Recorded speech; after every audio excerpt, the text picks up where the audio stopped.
kalau ada yang bilang reforma agraria itu cuman sekedar sertifikasi tanah atau bagi-bagi tanah, itu kayaknya salah deh. Padahal reforma agraria itu tuh salah satu program yang cukup luas cakupannya dan juga melibatkan banyak elemen dari masyarakat gitu. Halo Sobat ATR BPN, ketemu lagi bersama saya Nanda Ifah Khairunisa dalam podcast Kementerian ATR BPN. Nah, di podcast kita kali ini kita akan ngebahas salah satu isu yang sangat penting dan menjadi perhatian banyak orang masyarakat Indonesia maupun pemerintah kita, yaitu isu tentang reforma agraria. Isu ini kita nggak akan bahas sendiri, aku nggak bakal di sini sendiri, tapi akan ditemani oleh Ibu Mindasari. Halo Sobat. Halo Sobat ATR BPN. Ibu Mindasari ini adalah Kasubdit Penetapan Potensi Redistribusi Tanah ya Bu. Ya. Nah, dan juga Mas Windra. Halo, Sobat ATR BPN. Ya. Mas Windra ini adalah Kasubdit Pengembangan dan Diseminasi Model Akses Reforma Agraria. Mas, Bu, kalau misalnya kita mau ngomongin terkait reforma agraria ya, sebenarnya itu kan kayak salah satu bahasa yang mungkin masyarakat juga, ada beberapa masyarakat yang awam sama kata-kata reforma agraria gitu. Mungkin cuman para pegiatnya aja yang tahu tentang reforma agraria ya. Ya. Sebenarnya tuh reforma agraria itu apa sih, Bu? Mas? Oke, dapat saya jelaskan ya Mbak Nanda dan Sobat ATR BPN. Jadi reforma agraria itu adalah penataan kembali struktur penguasaan, pemilikan, penggunaan dan pemanfaatan tanah agar lebih berkeadilan dan juga untuk peningkatan kesejahteraan masyarakat, di mana mempunyai dua instrumen. Yang pertama adalah penataan aset, yang kedua adalah penataan akses. Nah, dua instrumen ini adalah merupakan instrumen yang satu kesatuan yang tidak dapat dipisah-pisahkan. Jadi kalau bicara reforma agraria pasti penataan aset dan juga penataan akses. Outcome-nya adalah untuk peningkatan kesejahteraan gitu ya. Dan juga reforma agraria ini merupakan program strategis nasional yang sangat penting. Dan ini sesuai dengan yang diamanatkan dalam Undang-Undang Nomor 59 Tahun 2024 mengenai Rencana Pembangunan Jangka Panjang 2025 sampai dengan 2045 ya. Ya, outcome-nya sertifikat, tetapi dampaknya adalah bagaimana dengan sertifikat itu masyarakat dapat meningkatkan kesejahteraannya. Itu intinya seperti itu. Itu ya. Kalau dari Mas Windra sendiri, Mas? Ya, jadi simpelnya kalau kita pemerintah memiliki tugas gitu memberdayakan masyarakat, menggunakan memanfaatkan tanahnya supaya lebih produktif, berdaya guna, berhasil guna, akhirnya untuk kesejahteraan masyarakat gitu ya. Jadi itu yang kita harapkan dari reforma agraria Mbak Nanda. Kalau berbicara mengenai fungsinya seperti tadi Mbak Nanda tanyakan, tentu tidak terlepas dari dua hal tadi, dua instrumen tadi. Fungsi penataan aset adalah untuk memberikan kepastian hukum. Jadi masyarakat dari yang mempunyai tanah, dari yang tidak punya sertifikat, itu menjadi bersertifikat. Ya, tentu saja setelah penataan aset ini, fungsi yang kedua adalah penataan akses. Bagaimana ATR BPN beserta struktur organisasi atau perangkat daerahnya, disertai juga dengan CSO, itu dapat saling bahu-membahu bersinergi untuk membantu memberdayakan perekonomian masyarakat itu, hasil dari penataan aset itu. Nah, ini dapat dilakukan melalui pemberian modal, kemudian pendampingan usaha, kemudian juga pemberian sarana-prasarana barang-barang untuk usahanya, pelatihan packaging, kemasan-kemasan dalam usaha yang digiatkan dalam satu wilayah atau satu desa kampung tersebut. Kemudian manfaat atau fungsi yang ketiga adalah terkait dengan untuk penyelesaian konflik. Gitu. Konflik-konflik ini kita mengenal adanya LPRA atau lokasi prioritas reforma agraria. Nah, LPRA ini menyangkut dengan beberapa tipologi kewenangan dari beberapa instansi.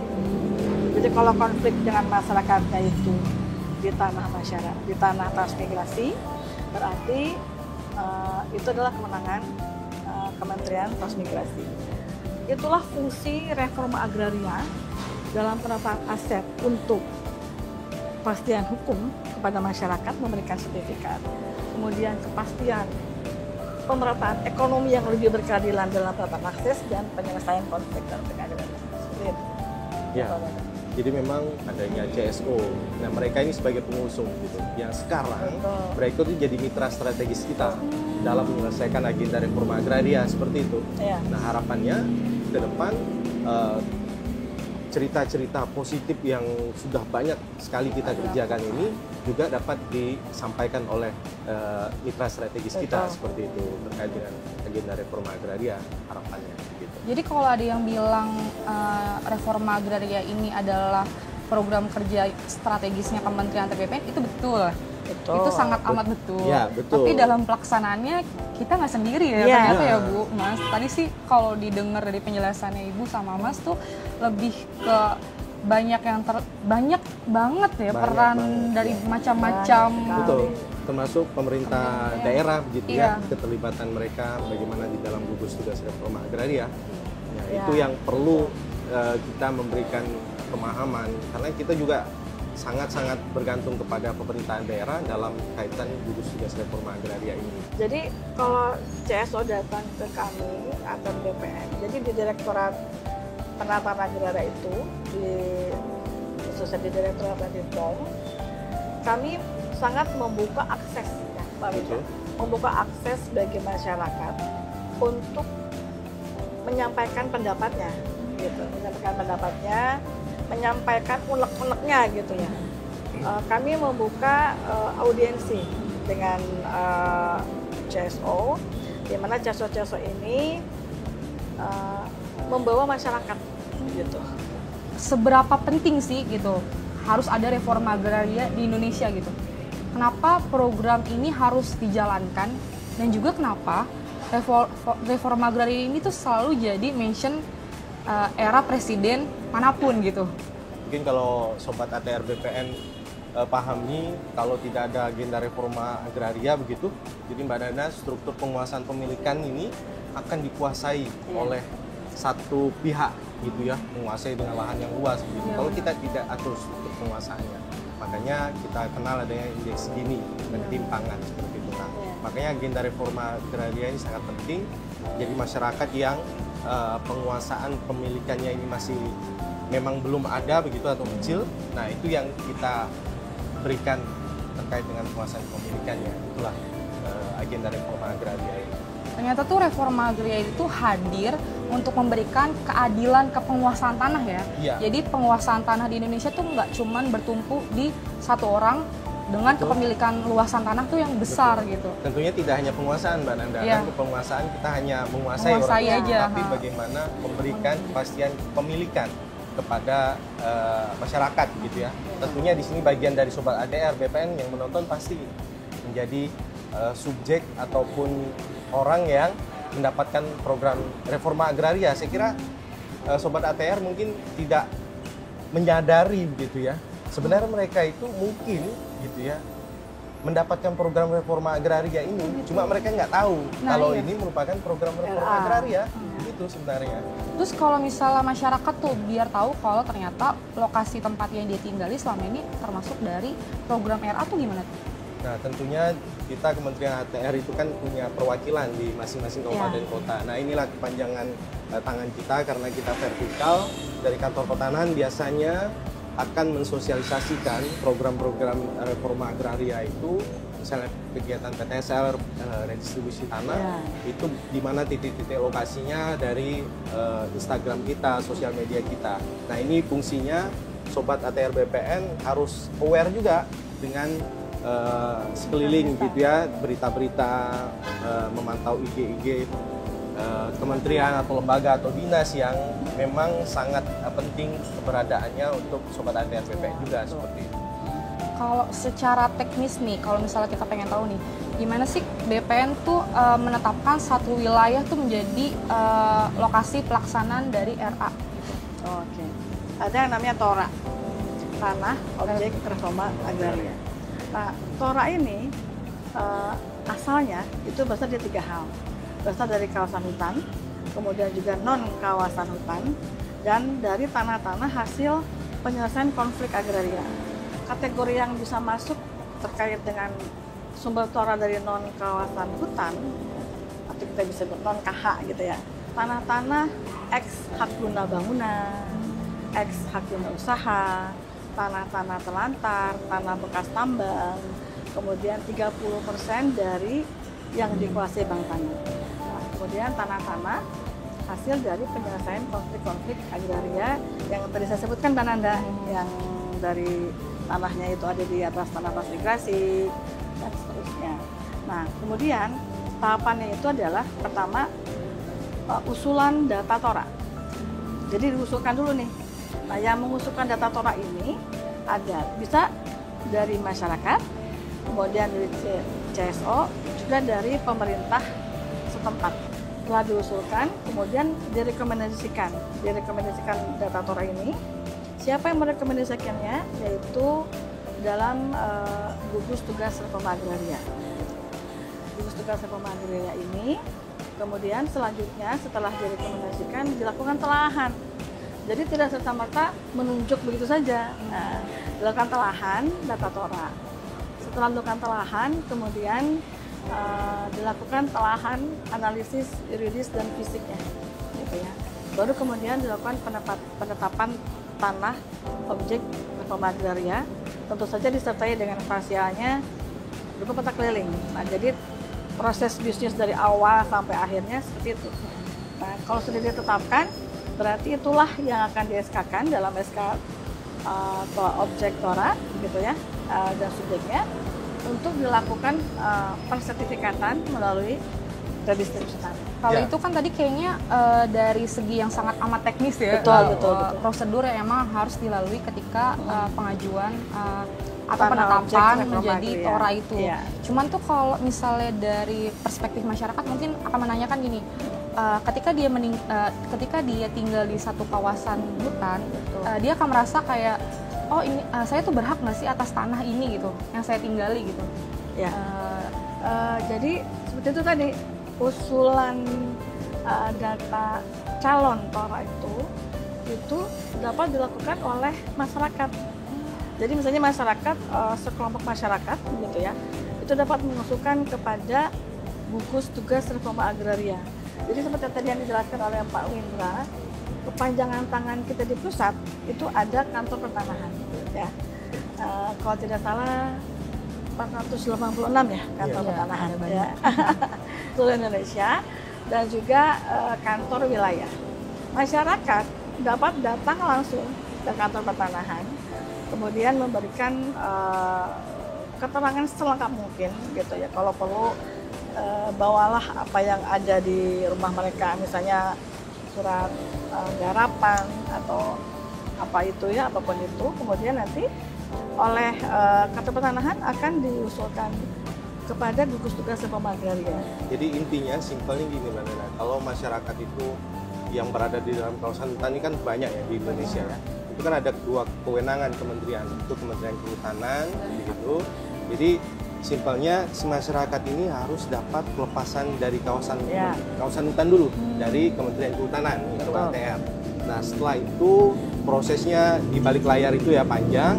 Setelah proses pelepasan kawasan hutan itu terbit dari Kementerian Kehutanan, nah barulah proses sertifikasi itu dapat kita lakukan. Untuk beberapa wilayah yang ada di Indonesia, masyarakatnya itu ada yang malah nggak mau tanahnya disertifikatin. Inilah menjadi tantangan di dalam agenda reforma agraria, khususnya bagaimana mensertifikatkan masyarakat hukum adat ini supaya mereka mau disertifikatkan. Nah, tentunya ada sisi positif dari pensertifikat tanahnya seperti itu. Yang pasti kan kita akan memberikan kepastian hukum seperti itu. Apalagi reforma agraria sekarang ada aksesnya begitu. Nah, nanti saya akan cerita bagaimana ada salah satu contoh di Bali misalnya, masyarakat hukum adat itu diberikan hak pengelolaan, kemudian kita tindak lanjuti dengan penataan akses, kemudian mereka dapat akses untuk off-takernya. Nah, ini kan menarik begitu. Ini bisa menjadi contoh ataupun pola yang akan kita bisa informasikan kepada masyarakat adat yang lain supaya ayo kita terbuka untuk mensertifikatkan tanah. Negara tidak akan mengambil itu, negara memastikan kepastian hukum untuk masyarakat adat seperti itu, Mbak. Gimana sih caranya pemerintah itu memastikan bahwa reforma agraria itu bisa sampai kepada yang memang haknya gitu? Kita adakan sosialisasi dulu, penyuluhan kepada masyarakat bahwa Bapak Ibu, tanahnya ini sekarang sudah masuk dalam penlok atau penetapan lokasi untuk redistribusi tanah. Setelah dilakukan sosialisasi, kemudian dilakukan invent-inden. Nah, inilah tahapan awal sebagai saringan utama, ya, tindakan preventif utama, di mana CNC atau clean and clear itu hadir gitu. Jadi di invent betul-betul, diidentifikasi betul-betul mana subjek yang berhak, mana objek yang berhak. Jadi itu sesuai dengan Perpres 62 Mbak Nanda, tahun 2023. Jadi tidak sembarangan itu semua orang dapat diberikan sertifikat redis, ya. Ya nanti Begitu. tiba-tiba kayak misalnya di satu kampung ada orang yang tadinya nggak tinggal di situ, Iya. kucluk ngaku-ngaku itu nggak sebagai bisa. warga situ dapat, nggak, ternyata ada Betul. identifikasinya Iya. ya Bu. Setelah invent-inden ini betul-betul diterapkan, dilaksanakan, kemudian naik pada tahap selanjutnya, yaitu dengan melakukan pengukuran dan pemetaan. Oleh siapa? Tentu oleh seksi survei dan pengukuran di kantor Bapanas setempat. Jadi ada ketentuan dalam pasal 19 mengenai subjek-subjek reforma agraria. Subjek-subjek ini akan mendapatkan Ya, sertifikat tanah itu betul-betul masyarakat yang hadir di situ memang itu tanahnya sudah lama dikelola dengan benar-benar dan bukan masyarakat yang berada di luar lokasi itu, sehingga setelah dilakukan sidang itu penetapan subjek dan objek, kemudian diterbitkan SK-nya, terbitlah sertifikatnya, sehingga jika melalui proses bisnis dari awal sampai akhir 10 kilo ini dilakukan secara benar, pertanyaan Mbak Nanda tadi dapat terjawab bahwa dapat betul-betul diserahkan pada yang berhak gitu. Penataan aset ini kan ada legalisasi aset tanah dan juga redistribusi tanah. Nah, kalau misalnya di legalisasi aset itu kan yang lagi kita gembar-gemborkan itu kan salah satunya adalah PTSL. PTSL. Terus ada juga yang bilang PTSL ini emang RA gitu. Padahal RA ini kan redis. Itu gimana nih kita kasih kepemahaman ke masyarakat terkait persepsi yang ada di publik terkait hal ini? Jadi memang simpelnya begitu ya. Jadi proses sertifikasi seluruhnya yang dikeluarkan oleh ATR BPN itu bagian menjadi agenda reforma agraria. Kenapa? Karena di dalam aturan di Perpres 62 itu dia terdiri dari legalisasi aset, di mana aset sertifikasi jenis-jenis yang kita sertifikatkan itu menjadi legalisasi aset. Sedangkan redistribusi tanah ini yang memang khusus kita mendistribusikan itu yang biasanya untuk tanah-tanah pertanian tuh lebih ke arah sana. Nah ini menjadi agenda reforma agraria gitu. Jadi sobat ATR BPN nggak perlu bingung gitu ya, nggak perlu ini masuk reforma agraria nggak atau bukan gitu ya, PTSL ataupun redis gitu. Dua-duanya merupakan agenda reforma agraria yang itu dijamin oleh negara sertifikatnya seperti itu. Iya. Nah, itu gimana sih caranya kita Kementerian ATR BPN gitu benar-benar memastikan masyarakat tuh bisa memanfaatkan tanahnya gitu melalui program penataan akses itu sendiri. Kayaknya penataan akses tuh mungkin masih awam ya, kayak seolah-olah tuh masyarakat tuh ngerasa ketika dia punya tanah, tanahnya sudah disertifikatkan, tugasnya itu udah selesai, tugas pemerintah mungkin ya. Ternyata dari situ kan kalau tadi aku dengar dari penjelasannya Mas Linda dan Bu Minda, masih ada lagi gitu PR kita. Ketika masyarakat udah pegang sertifikat tanah nih gitu. Masyarakat dulunya tanah-tanah itu disertifikatkan ya sudah tidak ada nilai ekonomi tambahan. Nah inilah hadirnya penataan akses itu dalam konteks ini pemberdayaan tanah masyarakat, gitu ya, bagaimana kita memberdayakan masyarakat yang berbasis tanah. Nah itu penataan akses gitu. Bagaimana kita mendampingi masyarakat sehingga mereka memiliki nilai ekonomi, nilai tambah dari tanah yang mereka miliki. Itu seperti itu mudahnya. Kalau terkait dia memanfaatkan sertifikat tanahnya itu sendiri sebagai modal Usaha Ya. gimana tuh Mas? Nah, kalau dulu kan modal usaha itu didapatkan misalnya dari kita mengagumkan sertifikat gitu ya. Nah, tapi sekarang semakin banyak pola untuk memberikan modal usaha begitu ya. Nah, bisa yang menjadikan jaminan itu selain sertifikat kegiatan usahanya itu sendiri itu bisa gitu ya. sekarang. Oh, bisa. Karena melihat dari kegiatan usaha itu berjalan, itu bisa menjadi jaminan misalnya bagi pemberi modal untuk memberikan modalnya. Ini termasuk info yang baru sih. Jadi masyarakat tuh nggak harus menjaminkan sertifikatnya untuk mendapat modal. Ternyata kegiatan usahanya sudah berjalan itu bisa. Di NTB itu Ya. masyarakat sangat kompak. Ada berapa kolam Di Kota Mataram itu di ya. Kota Mataram, baby fish, Baby fish. Mbak Nanda. Baby fish. Baby fish. Mereka membentuk koperasi. Oh. Nah, dibantu oleh off-takernya dari salah satu PT ya. Sehingga dikasih modal. Kemudian kami ke sana mencicipi juga tuh baby fish-nya. Hasilnya. Ya, ada kemasannya gitu. Di dalam kemasannya itu ini adalah produk kerjasama dengan ATR BPN Entah Kota Mataram. Mataram. Ya. Dan itu saya tanya masyarakat ibu-ibunya itu ya. Ibu ini pengelola koperasi ya, Bu. Apakah ada peningkatan pendapatan? Dia bilang sangat membantu. Kita tidak mau pada saat telah diberikan sertifikat begitu asetnya tidak dimanfaatkan, kemudian akhirnya mereka tidak memiliki uang, merasa tanah itu tidak produktif, kemudian dijual gitu ya. Iya. Nah, ini yang kita tidak mau Jangan gitu kan. sampai. Tidak ada nilai untuk meningkatkan ekonomi mereka. Makanya hadirlah pemberdayaan tanah masyarakat atau penataan akses yang harapannya sertifikat diterbitkan, kemudian akses dihubungkan gitu, ketemu begitu kayak dua hal yang positif ini. Kemudian, nah harapannya mereka tidak menjual tanah-tanah itu, karena kalau sudah sekali dijual dapatnya cuma sekali. Iya. Iya. Tapi kalau diusahakan dimanfaatkan bisa dapatnya Berkali-kali sepanjang lipat mereka menggunakan keuntungannya. apa seperti itu, Mbak. Kampung Reforma Agraria itu sebenarnya apa sih gitu? Suatu bentuk wujud nyata keberhasilan reforma agraria yang berada pada suatu kampung, di mana di sana itu sudah terlaksana satu tata aset, dua tata guna penggunaan tanah, kemudian yang ketiganya adalah penataan akses. Jadi kampung reforma agraria ini bukan kampung sembarang kampung gitu ya. Yaitu Kampung bukan sembarang bukan, kampung. yaitu ada prosesnya Mbak Nanda. Ditetapkan melalui SK. Oleh siapa? Oleh Bupati loh. Oleh Bupati dan oleh Pak Wali Kota setempat. Nah, jika sudah seperti itu, ada syaratnya nih dikatakan kampung reforma agraria. Tadi itu 3. Merupakan tanahnya itu merupakan hasil dari pelaksanaan penataan aset. Kemudian tata penggunaan tanahnya itu harus ada setting lah. Penggunaan itu buat apa? Di sini untuk pemukimannya, kemudian ada semacam shelter gitu ya. Jadi ditata tuh di mana fase-fasenya seperti itu. Sudah ada 192 SK Kampung Reforma Agraria di seluruh Di Indonesia. sini, itu udah berhasil Bu pelaksanaannya. Nah, Apa masih keberhasilan ini tergantung dari bagaimana si suatu kampung itu terbentuk sinergitasnya.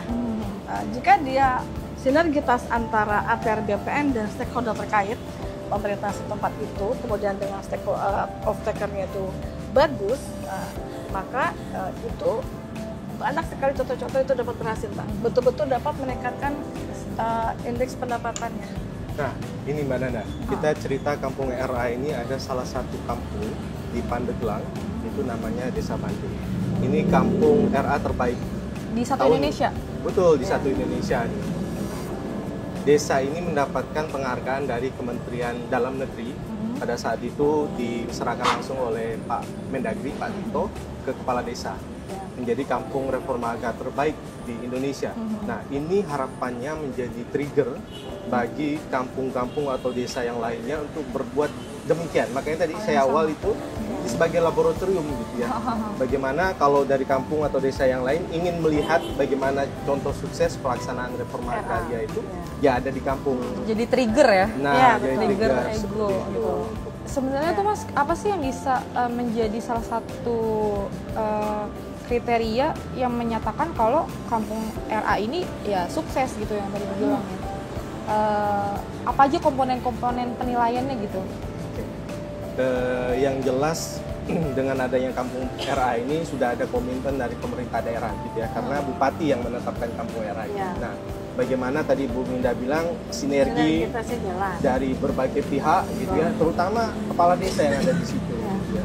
Kemudian kantor pertanahan. Nah, bagaimana mereka bergerak bersinergi begitu dapat menjalankan roda ekonomi di sana gitu ya, mulai dari kecil pastinya hingga dia berjalan secara sustain.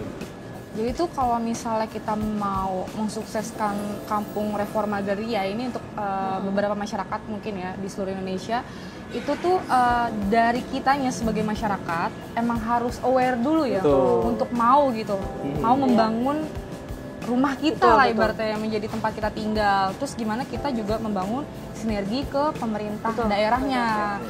BPN akan turun langsung ke sana dan mensupport kegiatan dari apa yang sudah dijalankan sama desa tersebut. Ini juga Mbak Nana, ke depan ini kan kita harus menyesuaikan dengan generasi yang sekarang, Gen Z gitu. Gen Z. Kita akan coba buatkan poin-poin titik-titik reforma agraria yang ada di Indonesia, lengkap dengan potensi gambar-gambar visualisasi yang menarik buat Gen Z sekarang. Sekarang kan itu keren. posisinya di mana, pokoknya kalau itu Instagramable itu tetap dikejar kan gitu kan. Iya lagi. Nah, itu Tempat foto-foto ke depannya kita akan buat seperti itu supaya reforma agraria itu tidak hanya dari generasi yang dahulu, tapi generasi sekarang itu memahami dan mengerti. Bisa reforma dinikmati agraria. seluruh kalangan. Nah, Itu harapannya. Ya, Itu harapan tuh kita. kapan kita bisa tahu hal itu tuh? Kita sudah memulai dengan mengidentifikasi 192 reforma agraria di Indonesia. Nah, Sebenarnya ada nggak sih reforma agraria di perkotaan gitu? kemarin saya baru dari Kabupaten Tangerang. Ini bisa kita sebut Jabodetabek ya. Ya. Nah, Jabodetabek Kabupaten Tangerang itu dia ada lokasi penataan akses yang meraih penghargaan 30 besar ya. Oh, apa tuh Mas? Itu dia desa eduwisata. Jadi desa yang menggambarkan miniatur Indonesia. Jadi menarik. Jadi saya ke sana itu dia ada pura, ada vihara, ada masjid, ada gereja. Ih, keren banget. Keren kan? Oh, keren. Jadi puranya itu udah kayak di Bali. Oh gitu. Nggak usah jauh-jauh ke Bali, Nah, guys. desa ini Desa Sodong namanya. Dia juara tingkat nasional menjadi desa terbaik di tingkat kabupaten, provinsi, sekarang berusaha di tingkat nasional. Nah, itu dia di wilayah perkotaan, Kabupaten Tangerang kan. Dia termasuk di wilayah perkotaan yang ini yang akan kita dorong supaya dekat pada masyarakat ya. Yang selama ini mungkin di hutan-hutan atau di desa-desa begitu ya. Nah, yang dekat inilah yang nanti kita coba tonjolkan supaya generasi Gen Z ini bisa aware, bisa nyari ini loh reforma agraria kan gitu. Ini loh Gitu kan, apa yang sedang kita bicarakan. Seolah-olah kalau kita ngomong reforma agraria kok kayaknya berat banget. Kayaknya buat obrolan orang-orang tua kan gitu ya. Iya. Padahal ini yang kita coba masuk ke generasi Z sekarang begitu. Apa sih tantangannya gitu dalam pelaksanaan ini? Ex hak guna usaha ini yang oleh pemiliknya itu tidak dimanfaatkan lagi pun juga tidak diperpanjang. Nah, sehingga kan ini menyebabkan bisa terindikasi katakanlah ditelantarkan oleh perusahaannya, kemudian masuklah masyarakat mungkin ya yang mungkin bisa mengokupasi daerah itu. Nah, sehingga ini harus dilakukan suatu upaya agar tanah-tanah ex-HGB dan tanah-tanah ex-HGU ini perlu penertiban gitu, agar tidak terjadi ketidakpastian hukum. Itu dari segi hukumnya. Nah, kalau dari segi yang lainnya, misalnya dari segi tata kelembagaan, bahwa koordinasi dan kolaborasi itu juga masih dipandang perlu effort untuk melaksanakannya gitu loh. Kami ini sebagai pelaksana di lapangan, kami mengimbau kepada sobat ATR ya. Jadi tolong bantu kami pelaksana di lapangan untuk mensukseskan program reforma agraria ini, khususnya bagaimana mensertifikatkan tanah. Simpel aja sobat ATR. tolong pada saat petugas akan melakukan pengukuran seperti itu ya, ini tolong dipastikan bahwa tanah-tanahnya itu letak-letak batasnya itu sudah ada. Jelas. Jangan lupa pasang patok ya. Iya, pasang patok patok. seperti itu. Apalagi kalau daerahnya itu di hutan begitu ya, yang jauh, yang kita harus ke sana itu jauh sekali. Yang masih berhutan dan tidak kita bisa masukkan. Ini menjadi tantangan berat teman-teman daerah. Nah, sehingga kalau ini bisa kerjasama dengan masyarakat, ini bisa kita ini kan, saya kira pelaksanaan teman-teman di daerah akan berjalan lancar. Jangan sampai teman-teman ini dulu pernah ada plesetan ke TSL, papa tidak sayang lagi, kan jangan sampai seperti itu gitu ya. Papa nggak pulang-pulang. Karena ya itu Mbak Nana tadi saya bilang, teman-teman sampai nggak pulang, tidur di kantor, besok paginya harus berangkat kerja lagi. Karena ya seperti itu kondisi, kita sama-sama saling membantu. Kalau di Pulau Jawa mungkin itu ya, nggak pulang-pulang. Tapi kalau pengalaman saya 3,5 tahun di Kalimantan Tengah, Mbak Nana. Jadi ketika ke lapangan itu saya bingung nih.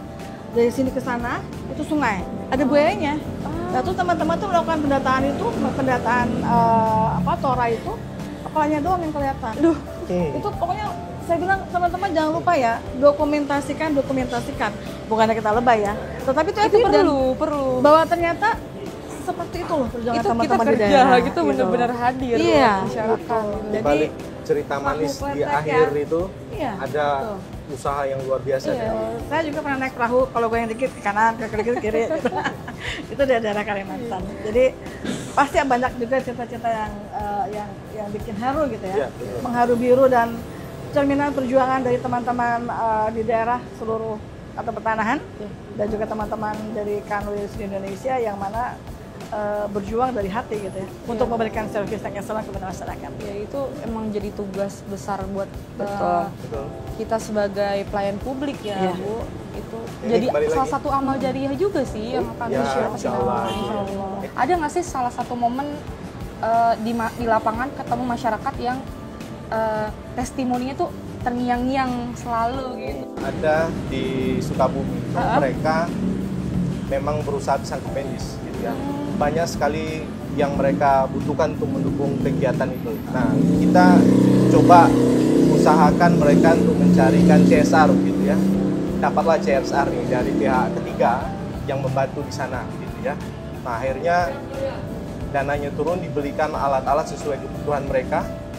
Itu setelah mereka dapat itu, mereka cerita, ada orang-orang tua nih, petani orang tua cerita sampai nangis lah. Ya Allah, ini baru pertama kali kami mendapatkan seperti ini gitu ya. Merinding aku dengar. Kalau bisa kami akan lakukan syukuran, Pak. Kami mengundang Bapak untuk datang mensyukuri apa yang telah kita dapatkan seperti itu. Aduh, saya merinding. Iya, aku juga dengar merinding. Cerita ini ikut merinding gitu ya. Nah, itulah cerita yang sampai ke akar, ke masyarakat yang memang lah yang merasakan manfaat langsung dari reforma agraria, khususnya penataan aset dan akses. Seperti itu Mbak Nana. Kalau dari Ibu? Ya, kalau dari saya dulu pada saat pelaksanaan PTSL ya. PTSL. Jadi saya waktu itu sebagai ketua adjudikasi, karena ketua adjudikasi itu kan menandatangani sertifikat. Nah, setelah selesai sertifikatnya, gak berapa lama itu kena proyek jalan tol ya, sehingga si bapak yang punya sertifikatnya itu yang tadinya tidak punya rumah, tidak bisa menyekolahkan anaknya, itu menjadi berubah 180 derajat kehidupannya, sampai mencari-cari saya ke kantor bilang terima kasih gitu ya. Padahal kan bukan saya saja yang kerja ya, tetap tim. Saya bilang ini adalah kerja bersama tim Bapak. Jadi saya senang kalau Bapak sudah bisa menyekolahkan anaknya. Jadi ternyata anaknya itu jualan Mbak di pinggir-pinggir gitu. Jadi Mbak, itu adalah suatu nilai yang tidak dapat dibeli dengan uang. Iya, itu betul banget lagi. Gitu. Itu mahal banget sih nilainya. Ya, kalau Pak Winda aja pengen nangis, apalagi saya perempuan, tapi kita perempuan ya. Lebih terasa ya kita. Pasti lebih haru gitu ya. Karena kan kalau RA tuh ya sering banget ketemu masyarakat kayak kita ya. Iya. Bersinggungan sama masyarakat. Betul. Entah nanti ada kisah masyarakat marah-marah lah karena tanahnya kena konflik atau itu cerita sedih, baiknya, senengnya. Cerita seremnya gitu ya. Ada Mas? Oh ada. Apa Pada tuh? saat kami ke Sulawesi Tenggara gitu ya, ke lokasi bencana untuk Tora gitu ya, konflik gitu. Kami pada saat ke lokasi itu mau ke lokasi itu wah udah masyarakat udah bawa Iya. alat-alat senjata Betul. itu kan. Serius? Ya, iya, kami cuma berapa Senjata orang. tajam gitu? Iya. Oh, model. Mereka berkonflik kan antara dua pihak Ah. yang menguasai sama yang memiliki surat Iya, iya, gitu ya. ah. Nah, itu sampai dikepung kita. Oh, Kondisinya udah dikepung sama masyarakat di sana. Oh. Ya, kita Iya. menyampaikan apa adanya, niat baik kita. Iya. Kan kita nggak ada niat jahat Iya, itu betul. niat baik bagaimana menyelesaikan gitu. ah. Nah, ini salah satu yang kami rasakan, yang saya rasakan. Tapi tentunya teman-teman di seluruh Indonesia itu pasti mengalami hal yang seperti itu. Itulah cerita di balik reforma agraria itu. Jadi kan ada beberapa tanah yang emang dia tidak dimanfaatkan. Jatuhnya tadi ex KGU ya, Iya. dan berpotensi menjadi tanah terlantar. Akhirnya kayaknya itu Tertibkan. dikembalikan ke negara. Tapi narasi yang berkembang di masyarakat adalah negara seolah-olah menguasai tanah gitu. Mhm. Semua kepemilikan tanah tuh semuanya negara yang emang menguasai gitu. Apakah benar negara itu emang pengen menguasai dan mengambil tanah masyarakat? Itulah kenapa reforma agraria itu hadir gitu. Bagaimana kita mengatur hubungan hukum antara orang gitu ya, yang badan hukum, supaya kembali lagi struktur penguasaan itu. Kita ini ATR hanya mengatur terkait dengan kepastian hukumnya saja, hubungan hukumnya saja, begitu ya, supaya tidak dianggap negara tidak hadir atau memberikan kepastian hukum hanya untuk segelintir perusahaan saja, begitu ya. Padahal tidak, kita tidak mengambil, kita tidak menguasai, tapi bagaimana kita mendistribusikan, memberikan kepastian terkait dengan struktur penguasaan dan penggunaan, gitu.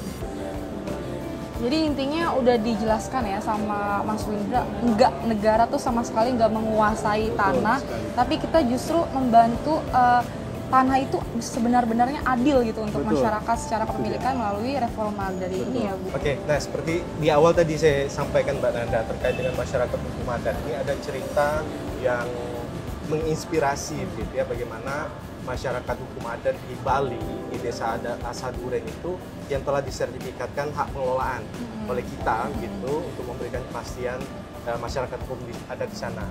Kemudian mereka pada saat itu kepala desa nelpon saya nih, Pak, mau dong saya difasilitasi untuk bisa usaha kegiatan pisang kapedi seperti ada yang di desa sebelah gitu ya, ada perusahaan kapedi seperti itu. Mereka memohon untuk bisa difasilitasi begitu. Nah, akhirnya kami coba menghubungkan dengan off-taker begitu. Nah, ini pentingnya penataan akses gitu ya, Ya. off-taker, sehingga mereka mau bekerja sama dan penandatangani kerja PKS gitu ya. Nah, sehingga mereka mendapatkan bantuan bibit, pisang kapendis, bantuan alat pertanian, sampai terjadilah penanaman perdana pada saat bulan Februari di puasa pertama tuh, sebelum puasa pertama. Nah, alhamdulillah itu mereka mendapatkan penataan aset dan akses dari lokasi HPL masyarakat hukum adat pertama di Indonesia.